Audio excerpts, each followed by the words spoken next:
پاکستانیوں، جیسے کہ پورے پنجاب بار کونسل کے انتخابات ہوئے، بلوچستان بار کونسل کے بھی، اسلام آباد بار کونسل کے بھی، اور کے پی کے بار کونسل کے بھی انتخابات ہوئے، لیکن سب سے زیادہ اہمیت کے حامل پنجاب بار کونسل کے انتخابات تھے۔ اور ان انتخابات میں آئی ایل ایف یعنی انصاف لائرز فیڈریشن اور پروفیشنل گروپ جو ہے وہ حامد خان صاحب کا گروپ ہے، اور آئی ایل ایف یہ پنجوتا صاحب اس کو لیڈ کر رہے ہیں کہ نامزد امیدوار سب سے زیادہ جیتے ہیں۔ لیکن اگر آپ ان دونوں کو ملائیں تو ایزیلی یہ اپنا چیئرمین لا سکتے ہیں۔ حکومتی آسما جہانگیر گروپ دوسرے نمبر پر رہا، لیکن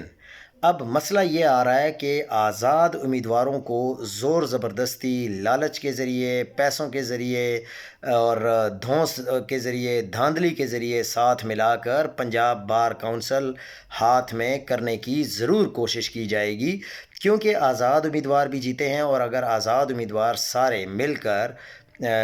حکومت کی طرف چلے جاتے ہیں تو اس سے بالکل نتیجہ الٹ ہو جائے گا اور دھاندلی کرنے کی بھی ضرورت پیش نہیں آئے گی۔